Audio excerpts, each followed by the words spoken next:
Hi friends, എൻ്റെ പുതിയ വീഡിയോയിലൊക്കെ എല്ലാവർക്കും സ്വാഗതം. നമ്മുടെ മഴയുടെ വീഡിയോകളൊന്നും ഇട്ടില്ലായിരുന്നു, കാരണം ഇപ്പോൾ 2 ദിവസമായിട്ട് നമ്മുടെ പനിയൊക്കെ ഒന്ന് മാറി വരുന്നതേ ഉള്ളൂ. അപ്പം നമ്മുടെ പ്രേക്ഷകർ ചോദിക്കുന്നുണ്ട്, ആരും വീഡിയോ ഒന്നും ഇടുന്നില്ല, എന്ത് പറ്റി എന്നതാണ്. അപ്പം നമുക്ക് പനിയായതിൻ്റെ പേരിലാണ് നമ്മൾ ഇടാഞ്ഞത്. അപ്പം നമ്മുടെ അടുത്ത് തന്നെ മൊല്ലത്ത് എന്നൊരു സ്ഥലമുണ്ട്. മൊല്ലം കഴിഞ്ഞ് കർണാടക ബോർഡറാണ്, ഗോവയുടെ ബോർഡറാണ്. അപ്പം മൊല്ല സൈഡുകളിൽ ഒരുപാട് വാട്ടർഫോൾസ് ഉണ്ട്. ആ ഒരു വനമേറിയാണ്.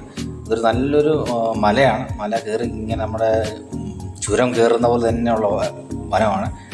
അപ്പം പോകുന്ന വഴിക്കെല്ലാം ചെറിയ ചെറിയ വാട്ടർഫോൾസ് ഉണ്ട്. അപ്പോൾ നമുക്ക് സേഫായിട്ടുള്ളൊരു വാട്ടർഫോളാണ് നമ്മൾ കൂട്ടുകാരുമുണ്ട്. അപ്പോൾ അവർ പറയുന്നത് നമുക്ക് സേഫായിട്ടുള്ളത്, നമുക്ക് ഇറങ്ങി കാലൊക്കെ നനയ്ക്കാമെന്നുള്ള രീതിയിൽ.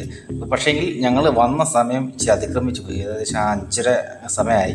5:45 ഞങ്ങൾ ഇറങ്ങിപ്പോൾ. പക്ഷേ ആ സമയങ്ങളിൽ നമുക്ക് വണ്ടി ഓടിക്കാൻ ഒരിക്കലും പറ്റത്തില്ല, കാരണം അത്രയ്ക്കും മഴമഞ്ഞാണിത്. നമുക്ക് വണ്ടി അത്ര കെയർഫുള്ളായിട്ട് മേളിൽ നിന്ന് ഒരുപാട് വണ്ടികൾ വരുന്നുണ്ട്. ബോർഡറാണ്, നമ്മുടെ മെയിൻ ഹൈവേ കൂടാണ്. അപ്പം ശ്രദ്ധിച്ച് വണ്ടി ഓടിക്കുക. പക്ഷേ ഈ സമയങ്ങളിൽ നിങ്ങൾ വരാൻ ശ്രമിക്കാതിരിക്കുക. ഇങ്ങോട്ട് ഈ സമയങ്ങളിൽ വരില്ല. രാവിലെ ഒരു 10 മണി സമയങ്ങളിൽ ഇറങ്ങുക. അങ്ങനെ ഉണ്ടെങ്കിൽ നിങ്ങൾക്ക് ഒരു 11 മണിയാകുമ്പോഴത്തേനും ഇവിടെ എത്താം. ഒരു 25 കിലോമീറ്ററേ ഉള്ളൂ പോണ്ടെന്നും ഇവിടുന്ന് ഈ മൊല്ലം കഴിച്ചിട്ടുള്ള ഈ വാട്ടർഫോൾ കാണാൻ വേണ്ടി. പക്ഷേ ഒരുപാടുണ്ട്. നമുക്ക് താഴെ നിന്ന് കയറി കാട് തീരുന്ന ഈ വനം തീരുന്നിടം വരെയും ഇതുപോലെ വാട്ടർഫോൾസാണ്. അപ്പോൾ നമ്മൾ ഇപ്പോൾ വന്ന് നമ്മൾ അടുത്ത ഇത്രയും ഇറങ്ങാൻ പറ്റുന്ന ഒരു വാട്ടർഫോളാണിത്. അപ്പോൾ നമുക്ക് മേലോട്ട് കയറാൻ പറ്റും. പക്ഷേ ഞങ്ങൾ വന്ന സമയം ഇച്ചിരി ഇരട്ടി ഒരു വൈകുന്നേരം ആയതുകൊണ്ട് പിന്നെ ഞങ്ങൾ ആരും കയറിയില്ല. സേഫ്റ്റി കുറവായതുകൊണ്ട് ഞങ്ങൾ ആരും കയറിയില്ല. താഴോട്ടൊക്കെ ഭയങ്കര മഞ്ഞാണ്, നമുക്കൊന്നും കാണത്തില്ല, അതുപോലെ മഞ്ഞാണ്. ഇതാണ് അതിൻ്റെ സ്റ്റാർട്ടിങ്ങിന്. അപ്പോൾ വണ്ടി നമുക്ക് പാർക്ക് ചെയ്യാനും ഒക്കെ പറ്റും. പിന്നെ ഒരുപാട് പേര് വന്ന് ഫുഡൊക്കെ കഴിക്കുന്നുണ്ട് അവിടെ. വേസ്റ്റുകൾ മാക്സിമം ഇടാതിരിക്കുക. കൊണ്ടുവന്ന സാധനം അതുപോലെ തിരിച്ച് കൊണ്ടുപോകാൻ എല്ലാവരും ശ്രമിക്കുക. പക്ഷേങ്കിൽ പിള്ളേർക്കൊക്കെ വളരെ ഇഷ്ടപ്പെടും.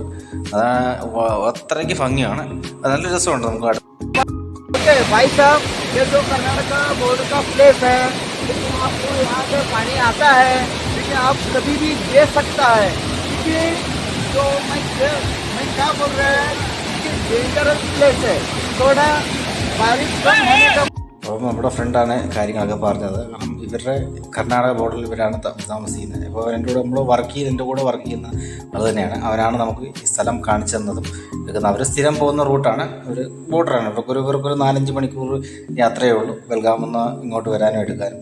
അപ്പോൾ ഇവർ സ്ഥിരം പോകുന്ന വഴിയാണ്. എന്നോട് പറഞ്ഞാൽ നമുക്കൊന്ന് പോയി ജസ്റ്റ് ഒന്ന് കണ്ടേക്കാം, ഒന്ന് ചെറിയൊരു വീഡിയോ എടുത്തേക്കാം. അപ്പോൾ അവരൊക്കെ നമ്മുടെ സബ്സ്ക്രൈബറാണ്. അപ്പോൾ അതിനോട് പറഞ്ഞ് നമുക്കൊന്ന് വീഡിയോ എടുക്കാം. അതിനുവേണ്ടി അവൻ അവിടെ വരെ കയറി. ഞാൻ പറഞ്ഞ കയറണ്ടെന്ന് പറഞ്ഞിട്ട് അവൻ ആ വീഡിയോയ്ക്ക് വേണ്ടി, നമ്മുടെ സപ്പോർട്ടിന് വേണ്ടി അവൻ അവിടെ വരെ കയറിയായിരുന്നു. ഇത് അവിടെ നിന്ന് വരുന്ന വെള്ളമാണ് താഴോട്ട് പോകുന്നത്. താഴോട്ട് പോയി കഴിഞ്ഞാൽ ഇതുപോലെ ഒരുപാട് വാട്ടർഫോൾസ് ഉണ്ട്. അപ്പം ഞങ്ങളന്ന് കണ്ടുപോയി ഭയങ്കര മഞ്ഞായി. ഇപ്പോൾ തന്നെ വീഡിയോ എടുക്കാൻ നമുക്ക് ക്ലാരിറ്റി കുറഞ്ഞ് വരിക. കാരണം മഞ്ഞും ആ സമയം ഇവിടെ ഒരു പരിമിതി ഇവിടെ നോക്കിയപ്പോൾ ക്ലാരിറ്റി കുറഞ്ഞ് വരികയാണ് നമുക്ക്. പിന്നെ വണ്ടി ഓടിക്കാന്ന് പറഞ്ഞാൽ ആ സമയത്ത് വലിയ പാടാണ്. പിന്നെ ഇതുപോലുള്ള ഒരുപാട് വെള്ളച്ചാട്ടങ്ങളുമുണ്ട്.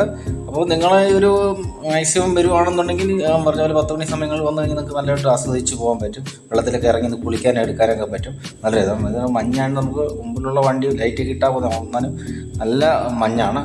അത്ര ഇരിട്ടിയിട്ടില്ല, പക്ഷെങ്കിലും ഈ ഒരു മഴമഞ്ഞ് ഭയങ്കരമാണ്.